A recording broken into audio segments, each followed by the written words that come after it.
देखो इधर। हेलो। तो अपन स्टार्ट करने जा रहे हैं आज क्या, फिजिक्स। ठीक है, फिजिक्स में फर्स्ट चैप्टर से अब स्टार्ट करेंगे। क्या फर्स्ट इसका मोशन है। ठीक है, तो सबसे पहले जानेंगे कि मोशन क्या होता है। जैसे मान लो हम लोग यहाँ खड़े हैं मतलब मोशन में नहीं है। कहाँ है? रेस्ट में है। कहाँ पर? रेस्ट में। तो मोशन और रेस्ट को समझना होगा आपको। क्या समझेंगे? मोशन और रेस्ट। ये मोशन और रेस्ट क्या होता है? ठीक है, मोशन और रेस्ट। तो यहाँ पर क्या होता है, देखो मोशन में ही चेंज होता है पोजीशन। क्या चेंज होगा? Change in position. इसमें क्या होगा? Change in position with respect to time. किसके रिस्पेक्ट में? टाइम के रिस्पेक्ट में पोजीशन या लोकेशन चेंज होता है। यहाँ पर क्या होगा? No change.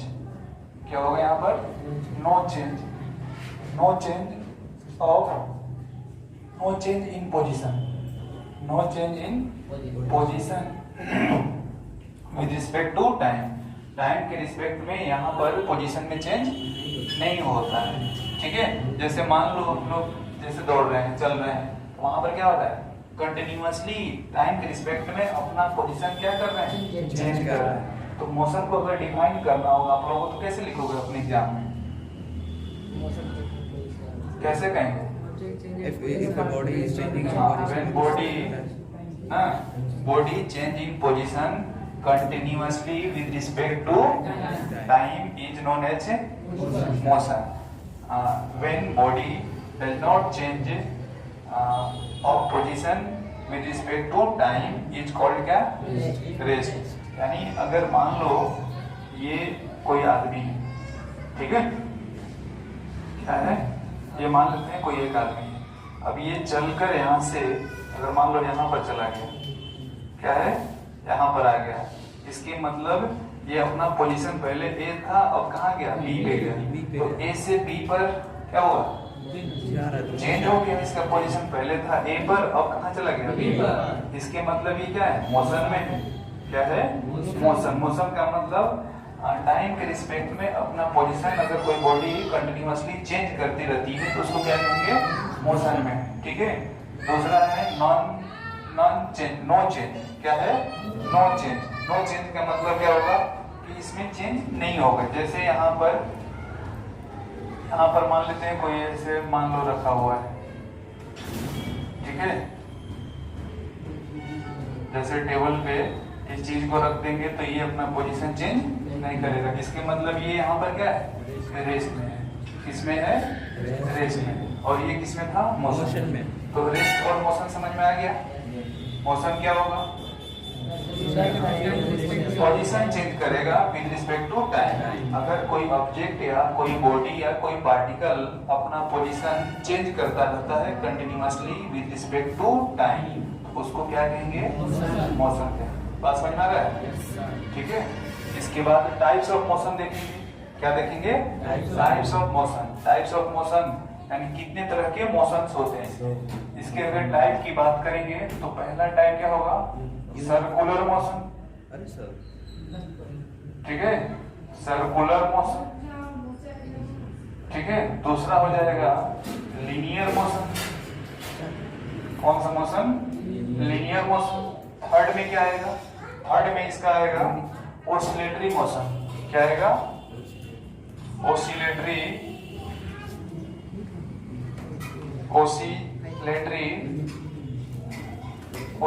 मोशन। कितने तरह का मोशन है यहाँ पे दिखा? 3 तरह का। इससे आगे भी होता है, ठीक है, लेकिन यहाँ पर मेनली 3 देखो। यहाँ पर एक क्या है? सर्कुलर। सर्कुलर का मतलब उसका पाथ कैसा रहेगा? सर्कल जैसा। ठीक है, उसका पाथ कैसा दिखेगा? ऐसे सर्कल जैसा। इसको क्या कहेंगे? सर्कुलर। अगर कोई बॉडी चल रहा है किस पे? स्ट्रेट पाथ पर यानी लाइन पर। अगर कोई ऑब्जेक्ट या बॉडी ट्रेवल कर रहा है, कवर कर रहा है डिस्टेंस, तो वहां पर क्या होगा? उसका मोशन को क्या कहेंगे? Linear motion. ऑसिलेटरी का मतलब क्या करता है? ऑसिलेट करते रहता है। ऑसिलेट का मतलब जैसे मान लो यहाँ से घड़ी का पेंडुलम हो गया, चलिए इसको मान लो बांध दिया, इसको डिस्टर्ब करेंगे तो यहाँ से इधर या यहाँ से इधर चला जाएगा। यानी ऑसिलेशन करते रहता है। क्या करता रहता है? ये ऑसिलेशन करते रहता है। ठीक है, तो एक एक समझ में आ गया ये सर्कुलर क्या होता है, लीनियर क्या होता है, ऑसिलेटर क्या होता है। अब ये जो मोशन है ना, मेनली दो तरह से इसको डिवाइड किया गया है। कौन कौन से? यूनिफॉर्म मोशन और non uniform motion. Uniform motion क्या होता है? अगर कोई ऑब्जेक्ट या कोई बॉडी इक्वल टाइम इंटरवल में जब इक्वल डिस्टेंस ट्रेवल करता है तो उसको क्या कहते हैं? Uniform motion. यानी equal distance in equal time interval is known as uniform motion. Uniform का मतलब equal time interval in equal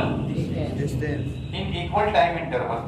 ठीक है, equal distance in equal time interval क्या होगा? यूनिफॉर्म मोशन होगा। और unequal distance in equal time interval को क्या कहेंगे? नॉन यूनिफॉर्म कहेंगे। एक यूनिफॉर्म है, दूसरा क्या है? Non uniform. ठीक है,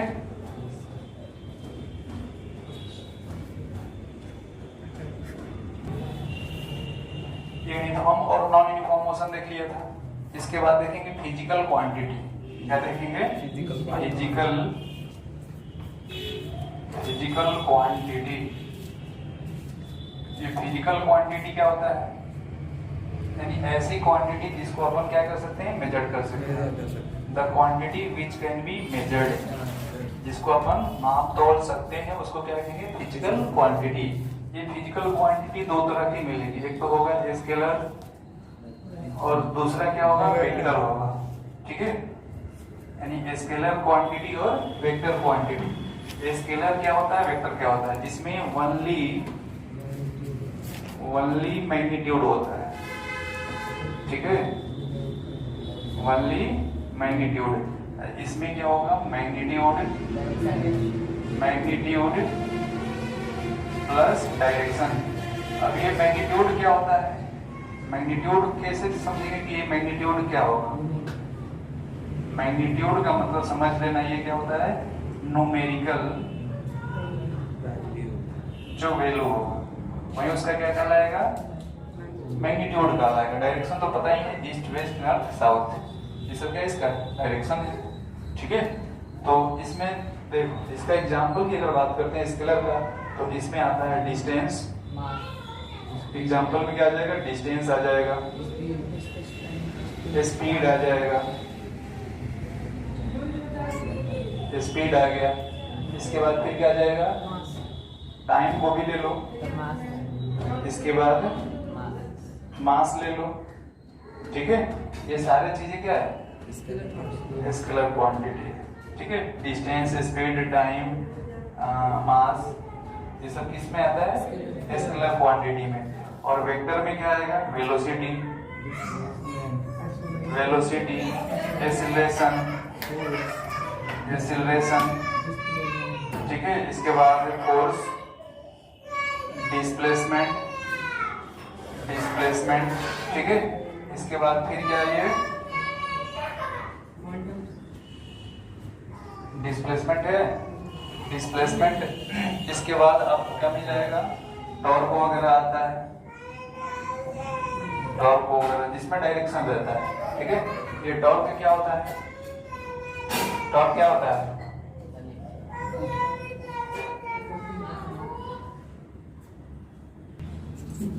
देखो इधर ध्यान दो। इसके बाद पढ़ेंगे डिस्टेंस। क्या पढ़ेंगे? डिस्टेंस। मान लो ये जैसे आपका पैरामीटर है, पैरामीटर में क्या क्या आएगा? इसमें एक तो आप ले लो, आप डिस्टेंस, क्या चीज? डिस्टेंस। ठीक है, दूसरा ले लेंगे क्या? डिस्प्लेसमेंट। ठीक है, इसमें से आप थर्ड ले लो। थर्ड क्या लिया जाए? स्पीड।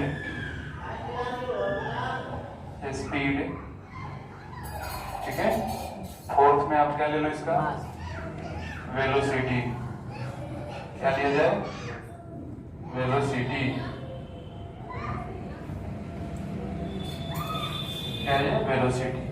इसके बाद इसका क्या है? नेक्स्ट एक्सीलरेशन ले लो। L is acceleration. ठीक है, ऐसे याद रहेगा। पैरामीटर मतलब जो फिजिकल क्वांटिटी है, इसमें आपको क्या क्या मेनली पढ़ना है। ठीक है, ये पैरामीटर कितने हैं? Distance, displacement, speed, velocity, acceleration. ये आपको 5 चीजें क्लियर करना जरूरी है। तो ये 5 चीज क्लियर है तो आगे आपको दिक्कत नहीं आने वाली है। क्यों? क्योंकि हर चीज में आपको distance, displacement, speed, velocity, acceleration निकालना होता है। तो देखो इसमें डिस्टेंस क्या होता है, एक एक बात क्लियर करते चलेंगे। डिस्टेंस, अगर कोई ऑब्जेक्ट है किसी पाथ पे चल रहा है, ठीक है, अगर कोई ऑब्जेक्ट किसी पाथ पे ट्रेवल कर रहा है, तो जब ये ट्रेवल कर रहा है तो क्या करेगा? डिस्टेंस एक्चुअली ये ट्रेवल कर रहा है। क्या ट्रेवल कर रहा है? डिस्टेंस ट्रेवल कर रहा है। जैसे मान लो मैं यहाँ से यहाँ आ गया, मतलब मैं चल रहा हूँ। चलने से मतलब क्या है कि कुछ डिस्टेंस कवर कर रहा है। तो उसी एक्चुअल पाथ को क्या कहेंगे? बोलो, डिस्टेंस कहेंगे। एक्चुअल पाथ या लेंथ, एक्चुअल पाथ और length of a body is known as distance. नहीं समझ में आया?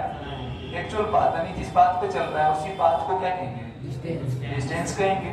तो ये जो डिस्टेंस है, डिस्टेंस इक्वल टू होता है स्पीड इनटू टाइम होता है। रिलेशन याद रखना, डिस्टेंस इक्वल टू कितना? Speed into time. इसका ऐसा यूनिट याद रखना क्या होता है? मीटर होता है। ओनली मीटर होता है, मीटर पर सेकंड मत लिख देना। इसका क्या होता है? ओनली मीटर होता है, याद रहेगा। ऐसा यूनिट क्या होगा? मीटर होगा। और ये जो होता है स्केलर क्वांटिटी, ये भी याद रखना कि ये स्केलर क्वांटिटी है। कौन सी क्वांटिटी है? स्केलर क्वांटिटी है। यानी distance, actual path travel by object, ठीक है। और इसका असाइनमेंट क्या होगा? मीटर होगा, स्केलर क्वांटिटी है, ठीक है। इतना याद रहेगा इसमें। इसके पास कोई डायरेक्शन नहीं होता है, इट हैज नो डायरेक्शन। क्या लिखेंगे? It has no direction. इसके पास कोई डायरेक्शन नहीं होता है। इसमें डिस्टेंस में याद रहेगा। अगर डायरेक्शन ही रहता तो स्केलर इसको क्या कहते हैं? ये वेक्टर की कैटेगरी में होता, लेकिन यहाँ इसका डायरेक्शन ही नहीं है, इसलिए इसको कहाँ रखा गया है? स्केलर में। क्योंकि स्केलर और वेक्टर में डिफरेंस ही होता है कि स्केलर के पास ओनली मैग्नीट्यूड होता है और वेक्टर के पास बोथ होता है। बोथ का मतलब दोनों ही होता है, मैग्नीट्यूड के साथ साथ डायरेक्शन, ठीक है। लेकिन इसका जो एक्सेप्शन है एक आपको याद रखना है, इलेक्ट्रिसिटी, इलेक्ट्रिकल करंट है। क्या चीज?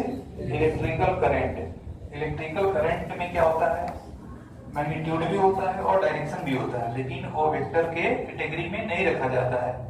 वो क्या है? एक्सेप्शन है वेक्टर, ठीक है। मैग्नीट्यूड और डायरेक्शन होते हुए भी वो क्या होता है? वेक्टर नहीं होता है, ठीक है। नेक्स्ट है आपका सेकंड, इसमें डिस्प्लेसमेंट। क्या है ये? डिस्प्लेसमेंट। अब ये जो डिस्प्लेसमेंट है इसमें भी देख लेना, ये भी क्या है? डिस्टेंस ही एक तरह का, लेकिन इसमें डायरेक्शन रहता है।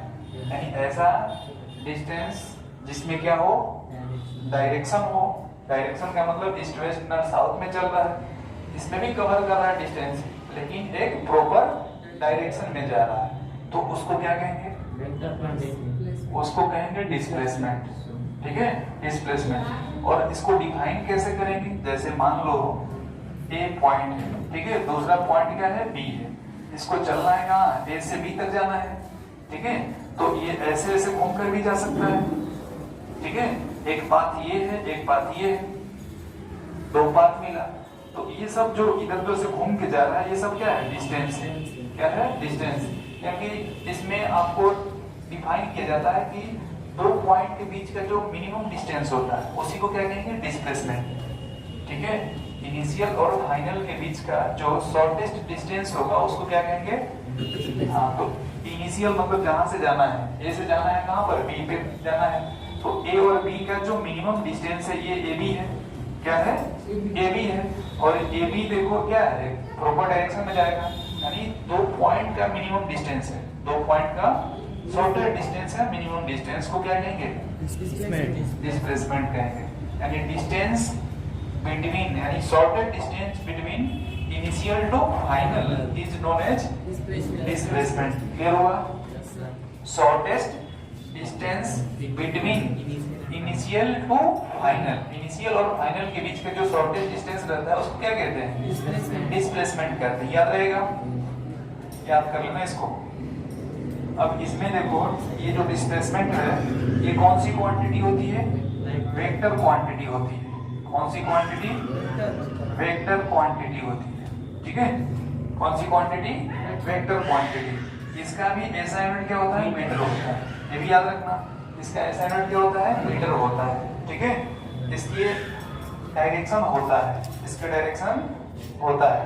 पास में रहा है, इसके डायरेक्शन होगा इसमें। डिस्प्लेसमेंट में भी जीरो, डिस्प्लेसमेंट में भी जीरो, डिस्प्लेसमेंट जीरो हो सकता है। ठीक है, कैसे? जैसे मान लो यहाँ से मैं इधर आया, फिर से वापस इधर आ गया जहाँ था पहले, यानी जहाँ से चला था फिर वापस रिटर्न होकर आ गया, तो उसको क्या कहेंगे? डिस्प्लेसमेंट उसका क्या हो गया? जीरो। डिस्प्लेसमेंट उसका क्या आ गया? जीरो हो गया। ठीक है, देखो इन दोनों में डिफरेंस क्या होता है, पहले ये जान लो कि दोनों में डिफरेंस भी आता है आपके एग्जाम में। ठीक है, दोनों में डिस्टेंस मतलब डिस्टेंस और डिस्प्लेसमेंट में अगर आपसे कोई कहे कि डिफरेंस बताओ, तो पहला काम क्या करना है? दोनों का डिफिनेशन लिख देना है। दोनों क्या लिखेंगे? डिफिनेशन लिखेंगे। और यहाँ पर देखो ये स्केलर क्वांटिटी है, डिस्टेंस क्या है? स्केलर, और यहाँ पर ये क्या है? वेक्टर। तो दो पॉइंट आपको क्लियर हो गया। तीसरा क्या है कि इसमें डायरेक्शन नहीं होता है और इसमें डायरेक्शन होता है। इसके बाद का डिफरेंस क्या होगा कि ये जो डिस्टेंस है ये ऑलवेज ग्रेटर देन और इक्वल टू डिस्प्लेसमेंट। याद रहेगा, यानी डिस्टेंस हमेशा ज्यादा रहता है या बराबर रहता है किसके? डिस्प्लेसमेंट के। इसके ज्यादा और बराबर रहेगा डिस्प्लेसमेंट। डिस्प्लेसमेंट से छोटा कभी भी नहीं होता है, ये ध्यान रखना। डिस्टेंस कभी छोटा नहीं होता है किससे? डिस्प्लेसमेंट से। यानी डिस्प्लेसमेंट हमेशा क्या रहेगा? Smaller than distance. ठीक है, याद रहेगा क्या? ये डिफरेंस है। अब ये जो डिस्टेंस है ये हमेशा पॉजिटिव रहता है। डिस्टेंस नेवर भी निगेटिव और जीरो, निगेटिव और जीरो कभी नहीं हो सकता है। ठीक है, नहीं समझ में आ रहा है? जो डिस्टेंस है ये कभी जीरो और निगेटिव नहीं होता है, लेकिन जो डिस्प्लेसमेंट है जीरो और निगेटिव हो सकता है। पॉजिटिव निगेटिव जीरो तीनों हो सकता है। पॉजिटिव निगेटिव जीरो कौन होगा? डिस्प्लेसमेंट होगा। कौन होगा? डिस्प्लेसमेंट होगा। पास में आ रहा है? डिस्प्लेसमेंट अगर अदर इसका एग्जांपल देना होगा तो क्या करेंगे? नेक्स्ट पॉइंट लिखना होगा तो क्या लिखोगे?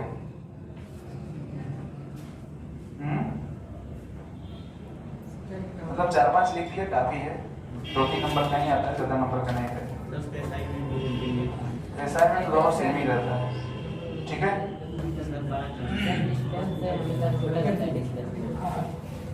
नेक्स्ट देखो, नेक्स्ट क्या है? स्पीड है। नेक्स्ट क्या है? स्पीड। तो ये दोनों में डिफरेंस लिख लो, कोई दिक्कत वाली बात नहीं है। ठीक है, इसके बाद देखो स्पीड है। स्पीड क्या होता है? स्पीड देखो यहाँ से आप लिखा था distance equal to speed into time, तो आप यहाँ से क्या निकालोगे? स्पीड निकाल लोगे। यहाँ से क्या निकालेंगे? इसका स्पीड निकाल लेंगे। ठीक है, स्पीड इसका निकाल लेंगे। कैसे निकालेंगे स्पीड बताओ? उसमें डी अपॉन टी हो जाएगा। डी अपॉन टी का मतलब डिस्टेंस। अगर यहाँ आप स्पीड निकालने जाओगे स्पीड, तो ये क्या हो जाएगा? डिस्टेंस अपॉन में टाइम। ठीक है, क्या होगा? डिस्टेंस अपॉन में टाइम। नहीं समझ में आ रहा है? हाँ, तो इसमें देखो डिस्टेंस होता क्या है? यह रेशियो होता है किसका? डिस्टेंस और टाइम का। It is the ratio of distance and time. नहीं समझ में आ रहा है? अरे बोलो हाँ या ना? आ रहा है? अच्छा, तो इसका असाइनमेंट बता दो क्या होता है? इसका जब असाइनमेंट की बात करेंगे तो असाइनमेंट क्या हो जाएगा? इसका मीटर पर सेकंड। कैसे? डिस्टेंस को किस में मेजर करते हैं? मीटर में, और टाइम को किस में मेजर करेंगे? सेकंड में। तो क्या बनेगा? मीटर पर सेकंड। ये क्या होता है? स्केलर होता है। क्या होता है? स्केलर होता है। क्या होता है?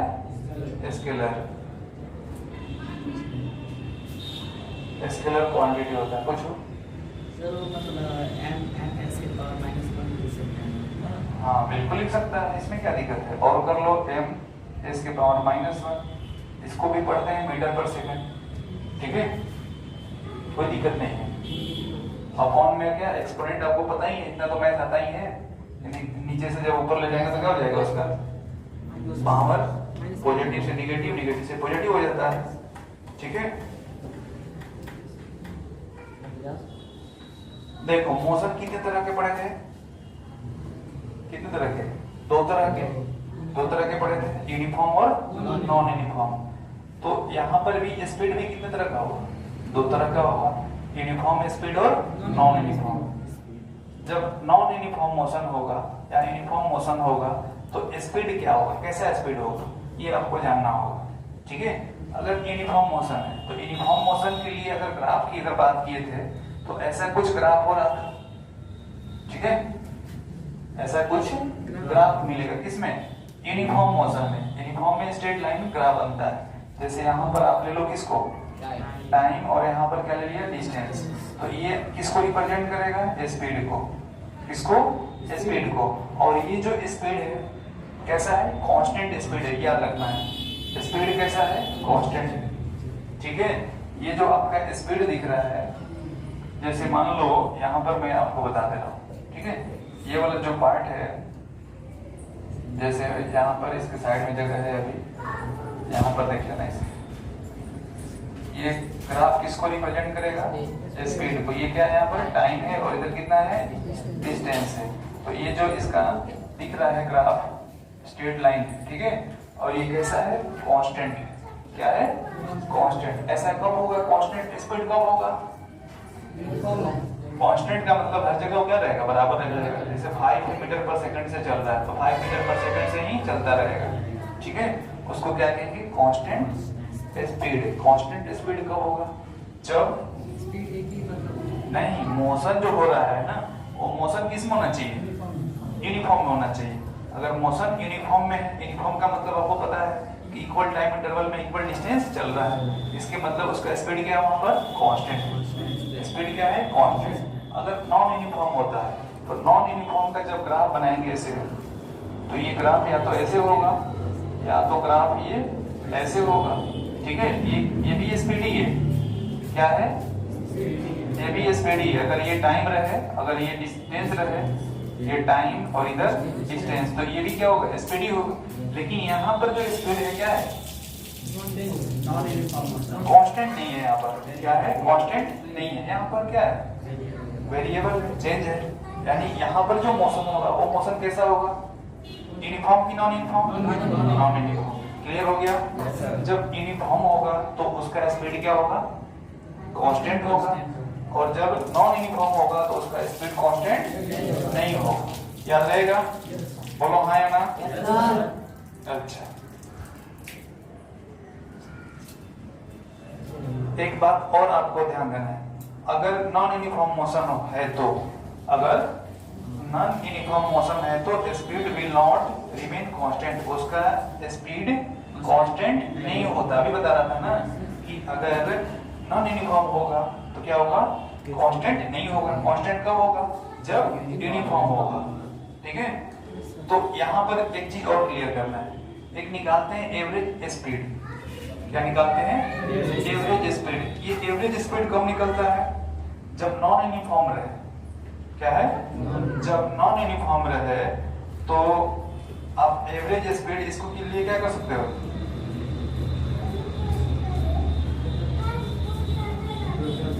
एवरेज स्पीड निकाल लेंगे। क्या निकाल लेंगे? एवरेज स्पीड निकाल लेंगे। कब? जब नॉन यूनिफॉर्म रहेगा। नॉन यूनिफॉर्म का मतलब सबको क्या कर लेंगे? जोड़ लेंगे, और सबको जोड़कर जितने टाइम लगा उससे क्या कर देंगे? डिवाइड कर देंगे। तो क्या मिल जाएगा? एवरेज स्पीड मिल जाएगा। मतलब क्या है कि नॉन यूनिफॉर्म मोशन के लिए we consider the concept of average speed. किसको कंसीडर करना पड़ता है? एवरेज स्पीड को, ठीक है। किसके लिए? नॉन यूनिफॉर्म के लिए। और यूनिफॉर्म है तो कोई दिक्कत है नहीं। तो एवरेज स्पीड क्या हो जाता है यहाँ पर? total distance upon total time. Average speed ध्यान रखना, एवरेज स्पीड क्या हो जाएगा? Total distance Upon total time. Upon में क्या हो जाएगा? टोटल टाइम हो जाएगा। याद रहेगा क्या? अब ये एवरेज स्पीड कब निकालते हैं? जब मौसम कैसा हो? नॉन यूनिफॉर्म हो। ठीक है, नॉन यूनिफॉर्म रहेगा तो वहां पर उसका स्पीड कांस्टेंट नहीं होगा। वहां पर क्या निकालेंगे? एवरेज स्पीड निकालेंगे। याद रहेगा? Yes, sir. अच्छा,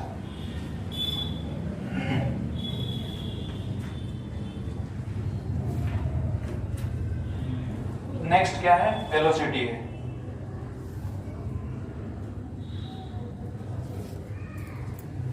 क्या है? वेलोसिटी है।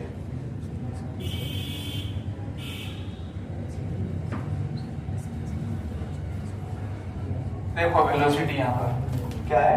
वेलोसिटी। अब ये जो वेलोसिटी है इसको किससे रिप्रेजेंट करेंगे? v से। वेलोसिटी को किससे रिप्रेजेंट करेंगे? v से। अब इसमें दो होगा वेलोसिटी, एक इनिशियल दूसरा फाइनल। इनिशियल वाले को u से और फाइनल वाले को v से। u और v समझ में आ रहा है? Yes, sir. इनिशियल वाले को u से और फाइनल वाले को v से। तो यहाँ पर देखो एक जनरल लिया मैंने वेलोसिटी इक्वल टू फार्मूला लिखेंगे डिस्प्लेसमेंट अपॉन कितना? टाइम। अब इसका ऐसा यूनिट बता दो क्या होगा? मीटर पर सेकंड। वेक्टर होता है कि स्केलर? ये वेक्टर होता है। क्या होता है? वेक्टर होता है। ठीक है, अब ये भी दो तरह का होगा। ठीक है, एक के कांस्टेंट होगा और एक कांस्टेंट नहीं होगा। कांस्टेंट कब होगा? कैसा मौसम हो? यूनिफॉर्म। तो यूनिफॉर्म में क्या होगा? कांस्टेंट वेलोसिटी होगी। वेलोसिटी क्या होगी उसकी? कांस्टेंट होगी। याद रखेगा? कांस्टेंट कब रहेगा? जब मौसम इन यूनिफॉर्म में हो। मौसम यूनिफॉर्म में रहेगा वहां पर क्या होगा? कांस्टेंट होगा। ठीक है, अगर इन दोनों में डिफरेंस आता है तो निकाल लोगे, डिफरेंस लिख लोगे। यही सब लिखना है, स्केलर है, वेक्टर है, मीटर पर सेकंड, ये इस तरह से होता है। एवरेज, इसका भी एवरेज निकलेगा। एवरेज वेलोसिटी कब निकलेगा? जब मौसम नॉन यूनिफॉर्म में रहेगा। तो मौसम जब नॉन यूनिफॉर्म में रहेगा तो क्या निकालेंगे? Average velocity. स्पीड थोड़े बढ़ रहा है, क्या निकालेगा? VAV। VAV का मतलब total displacement, total displacement upon में टोटल टाइम। याद रहेगा? एवरेज वेलोसिटी निकाल लोगे, कैसे निकालेंगे? टोटल डिस्प्लेसमेंट अपॉन कितना हो जाएगा? Total time. ठीक है, कर लोगे? इसके बाद नेक्स्ट ध्यान दो इस लेसन पे। किस पे? इस लेसन पर। ये इस लेसन क्या होता है? इसमें rate of change of velocity होगी। Rate of change of velocity, उसी को क्या कहेंगे? एसिलेशन कहेंगे। और इस एसिलेशन को किससे लिखते हैं? ए से। एसिलेशन को किससे रिप्रेजेंट करते हैं? ए से। ये जैसे ही स्मॉल ए दिखे उसको मतलब समझ जाना है क्या है? एसिलेशन है। और एसिलेशन इक्वल टू होता है कितना? चेंज इन वेलोसिटी अपॉन में कितना? टाइम। ठीक है, a equal to change in velocity. जैसे मान लो ये दो है, ठीक है, इसका ई हो रहा है, यहाँ पर क्या हो गया? बी हो गया। जैसे ए पर और यहाँ बी है, ए से कहाँ जा रहा है? बी जा रहा है। तो जहाँ से चलना शुरू किया है उसको क्या कहेंगे? इनिशियल। जहाँ से चलना शुरू किया उसको क्या कहेंगे? इनिशियल। और जहाँ पर रुका है उसको क्या कहेंगे? ठीक है, तो यहाँ से देखो यू इनिशियल को किससे रिप्रेजेंट करेंगे? यू से। और फाइनल को किससे लिखेंगे? बी से। ठीक है, तो यहाँ से ये क्या मिलेगा? v माइनस यू बाई कितना? t। ये तो चेंज होता है, चेंज का मतलब फाइनल माइनस इनिशियल। याद रहेगा क्या? v माइनस यू बाई कितना रहेगा? t। अब ये भी बता दो, ये वेक्टर होता है कि स्केलर होता है? वेक्टर होता है। याद रहेगा? क्या रहेगा? ये वेक्टर। और इसका ऐसा यूनिट क्या हो रहेगा? मीटर पर सेकंड स्क्वायर होता है। क्या होता है? मीटर पर सेकंड स्क्वायर होता है। कोई दिक्कत है यहाँ तक? नहीं है ना? ठीक है, देख लो जल्दी से।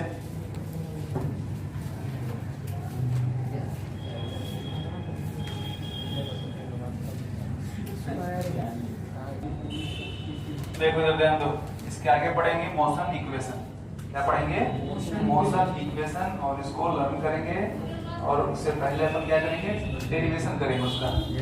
मोशन इक्वेशन को अलजेब्रिकली और ग्राफिकली क्या करेंगे उसको Derivation. डेरिवेशन उसका करेंगे और फॉर्मूला लर्न करके उस पर प्रैक्टिस करेंगे न्यूमेरिकल्स का। ठीक है, तो देखो इधर फर्स्ट मोशन इक्वेशन क्या होगा, v equal to u plus 80, याद रहेगा। Yes, sir. फर्स्ट वाला मोशन इक्वेशन क्या है, v equal to u plus 80। ठीक है, अब इसको डिराइव कैसे करते हैं देख लो, डेरिवेशन इसका अलजेब्रिकली। a का फॉर्मूला आपको पता है, a इक्वल टू क्या होता है, ये होता है v minus u by t होता है। ठीक है, इसके डिनोमिनेटर में कुछ नहीं तो क्या मानेंगे, इसमें 1 मानेंगे। अब आप क्या करोगे, क्रॉस मल्टीप्लाई करा दोगे। क्रॉस मल्टीप्लाई करने आता है, इसका मल्टीप्लाई इसके साथ, इसका मल्टीप्लाई इसके साथ। ठीक है, तो यहाँ से देखो v माइनस u 1 से मल्टीप्लाई करेंगे, कोई फर्क पड़ने वाला नहीं, तो वही होगा v माइनस u इक्वल किसके, 80 के होगा। ठीक है, अब इस माइनस को जब इधर ले जाएंगे तो क्या बन जाएगा, ये प्लस हो जाएगा, कितना u प्लस 80 आ गया क्या, v इक्वल टू कितना u प्लस 80। अगर अलजेब्रिकली आपसे कोई पूछे तो ऐसे आप बता दोगे इसको, v इक्वल टू कितना u प्लस 80। सेकंड क्या है, s equal to ut plus half 80 square. ठीक है, इसको भी आप याद कर लेना, s इक्वल टू कितना ut प्लस हाफ 80 स्क्वायर। ठीक है, s इक्वल टू कितना ut प्लस हाफ 80 स्क्वायर, याद रहेगा। s equal to ut plus half 80 square, s equal to ut plus half 80 square, s equal to ut plus half 80 square. ठीक है, इसका derivation देखो, ये जो डिस्टेंस का फॉर्मूला जो बताया था, ये क्या था, speed into time, speed into time. अब यहाँ पर जो स्पीड होगा या वेलोसिटी होगा, एवरेज वेलोसिटी लेना। ठीक है, क्या लेंगे, एवरेज वेलोसिटी इनटू क्या हो जाएगा, टाइम हो जाएगा, average velocity into time. Average क्योंकि यहाँ पर देखो e और v दो है। ठीक है, अगर कोई बॉडी मूव कर रही है तो इनिशियल होगा, उसका फाइनल होगा। ठीक है, u v दोनों है, तो जब दो वेलोसिटी है और उसका आपको बताना क्या है, वेलोसिटी बताना है, तो कैसे पता करेंगे, दोनों को जोड़ लेंगे और डिवाइड कर देंगे 2 से, क्योंकि 2 का एवरेज निकालने आता है। मैथ्स में भी पढ़ा था कि जब एवरेज निकालते हैं तो क्या होता है, जितनी क्वांटिटी है सबको ऐड कर लेते हैं और उसके नंबर से डिवाइड कर देते हैं। तो इसमें कितना है, 2 है, u और v। तो यहाँ पर इसका एवरेज वेलोसिटी निकालेंगे तो क्या हो जाएगा, u प्लस v या v प्लस u, एक ही बात है। ठीक है, तो यहाँ से डिस्टेंस को क्या लिखोगे, s, डिस्टेंस को किससे रिप्रेजेंट करते हैं, s से। तो s इक्वल टू हो जाएगा आपका v plus u divide by कितना, 2, याद रहेगा, v plus u divide by कितना, 2 इनटू क्या हो जाएगा, यहाँ पर टाइम हो जाएगा, कितना टाइम, टाइम के लिए क्या लिखेंगे, t। ठीक है, अब यहाँ ध्यान देना है कि इसमें तो इस फॉर्मूले में v है नहीं, यहाँ पर इसमें v नहीं है, तो v को आप यहाँ से क्या करो, रिप्लेस कर दो, और v का फॉर्मूला यहाँ पर है v इक्वल टू कितना, u प्लस 80। तो यहाँ पर आप रिप्लेस करके सॉल्व कर लो, u प्लस कितना 80 प्लस पहले से कितना u डिवाइड बाई कितना 2 इनटू कितना टाइम है। ठीक है, याद रहेगा, s इक्वल टू u और u को जोड़ेंगे कितना हो जाएगा, 2u प्लस 80। ठीक है, डिवाइड बाई कितना 2 इनटू टाइम, कोई दिक्कत। s इक्वल टू देखो डिवाइड करोगे तो कितना हो जाएगा, ut हो जाएगा, 2 से 2 बढ़ जाएगा, 2 से 2 घटेगा, इस पूरे में 2u में 2 से डिवाइड करेंगे कितना बनेगा, u, और बाहर क्या बैठा हुआ है t, और u को t से मल्टीप्लाई करेंगे ut, कोई दिक्कत। यहाँ पर फिर देखो इसमें भी डिवाइड करेंगे 1/2 से, तो ये 2 क्या बनेगा 1/2, और टाइम से मल्टीप्लाई करोगे 1/2, 80 का स्क्वायर हो जाएगा, लिख लो इसको 80 का स्क्वायर। ठीक है, s equal to ut plus half 80 square, s equal to ut plus half 80 square, याद रहेगा, s equal to ut plus half 80 square. ठीक है, थर्ड नंबर देखो, थर्ड नंबर में क्या है, v square equal to u square plus 2as। ठीक है, थर्ड नंबर में क्या है, v square equal to u square plus 2as। Same similar यहाँ से स्टार्ट करेंगे, डिस्टेंस, डिस्टेंस इक्वल टू कितना हो जाएगा, v ab इनटू कितना टाइम, डिस्टेंस के लिए एस, वी ए बी के लिए क्या लिखेंगे, v plus you divide by कितना हो जाएगा 2 इंटू टी। अब यहाँ देखो टी कहीं नहीं दिख रहा है, तो अब यहाँ पर क्या करेंगे, टी को रिप्लेस करेंगे, जो फॉर्मूला में नहीं है उसको क्या कर देंगे, रिप्लेस कर देंगे। अब टी के लिए देखो यहाँ से मिल जाएगा, टी के लिए फॉर्मूला क्या हो जाएगा, यहाँ से v minus U by A हो जाएगा। क्या होगा, v minus U by A. अच्छा यहाँ से t ले लो, हाँ t equal to v minus U by कितना a, ठीक है। t इक्वल टू कितना आया, v minus U by a। अब यहाँ पर t को रिप्लेस कर दो, s equal to v plus U by 2 into t। t देखो कितना है, t है v माइनस यू बाई कितना a है। अब इसको क्या कर देंगे, मल्टीप्लाई कर देंगे, मल्टीप्लाई करेंगे तो क्या बनेगा, s equal to v plus U और v minus U, a plus b और a माइनस b, तो v square minus U square नीचे कितना जाएगा 2a, क्रॉस मल्टीप्लाई कर देंगे 2as equal to v square minus U square, side change कर लो तो बनेगा ये v square equal to U square plus 2as, ठीक है। नोट डाउन करो इसको।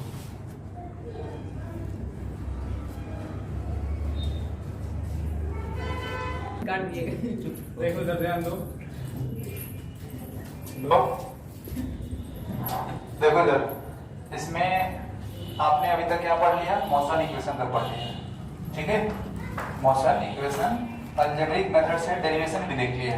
अभी अपन स्टार्ट करेंगे क्या चीज, ग्राफिकली से डेरिवेशन करेंगे, ठीक है। तो सबसे पहले ग्राफ बना लो इसका। इधर क्या होगा, एक्स एक्सिस, इधर वाई एक्सिस। एक्स एक्सिस पे क्या ले लो आप, टाइम ले लो, क्या ले लेंगे, टाइम। और वाई पे क्या हो जाएगा, वेलोसिटी हो जाएगी, ठीक है। सपोज करेंगे यहाँ से मान लेते हैं ये u है और यहाँ पर कहाँ चला गया v पे, u से कहाँ गया v और ये चल रहा है इस पे, ठीक है। मतलब ये ग्राफ आपको किसको बताएगा, किसको, एक्सेलरेशन को, किसको, एक्सेलरेशन को। ये जो v और t का जो ग्राफ है किसको रिप्रेजेंट करेगा, एक्सेलरेशन को। तो ये वाला यहाँ से मिला लेना, ये क्या हो जाएगा, t टाइम में यहाँ पर गया है, a से कहाँ a तक गया है, ठीक है। और ये आपका b हो जाएगा इधर वाला कितना c, ठीक है। और इसको भी ज्वाइन कर लो, ऐसे ज्वाइन करेंगे तो ये क्या हो जाएगा आपका पॉइंट d ले लो, इसको क्या ले लेंगे, इसको d। समझ में आ रहा है, यानी ये ग्राफ किसका है, वेलोसिटी टाइम का। और वेलोसिटी टाइम ग्राफ क्या देता है, एक्सेलरेशन देता है। क्या देगा, एक्सेलरेशन देगा यहाँ पर। तो इसको ऐसे क्या करो आप, ज्वाइन कर लेंगे। तो ज्वाइन करने से यहाँ पर एक एंगल बनेगा, एक ट्रायंगल देखना, एक ट्रायंगल किसमें, इसका नाम कुछ और ले लो, क्या BCE में, ट्रायंगल BCE में, इन ट्रायंगल BCE। अब ये जो BCE है, इस BCE में ये यहाँ पर एंगल क्या है, थीटा है। एंगल को रिप्रेजेंट करें किससे, थीटा से। तो इसका जो स्लोप होगा क्या होगा, स्लोप, ये स्लोप होता है tan थीटा। स्लोप क्या होता है, tan थीटा। और इस ग्राफ का जो स्लोप है वो स्लोप किसको रिप्रेजेंट करेगा, एक्सेलरेशन को। इसको रिप्रेजेंट करेगा, एक्सेलरेशन को। a इक्वल टू क्या हो जाएगा, tan theta.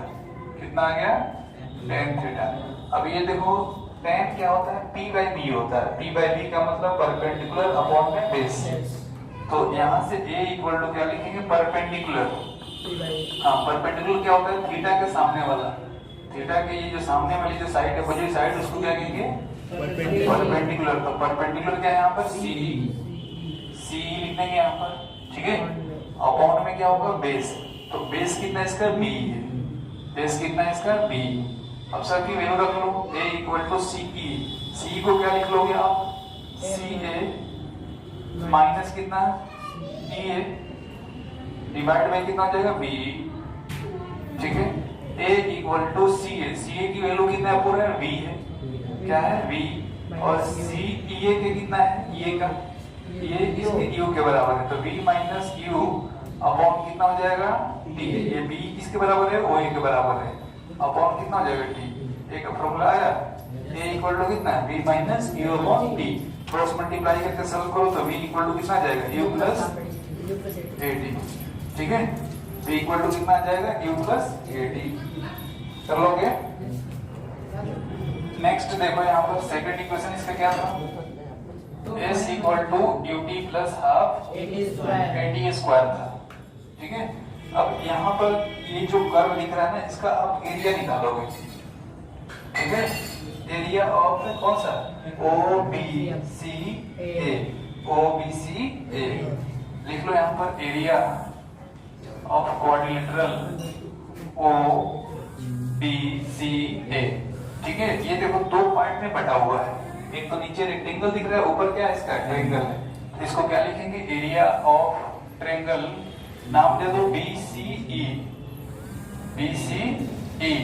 Plus area of rectangle, rectangle कौन सा? OBEA,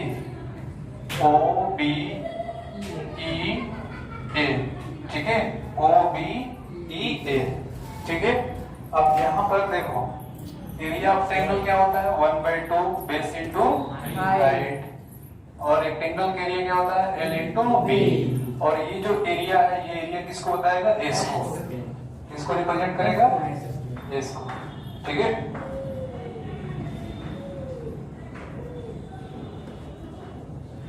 Battery discharge.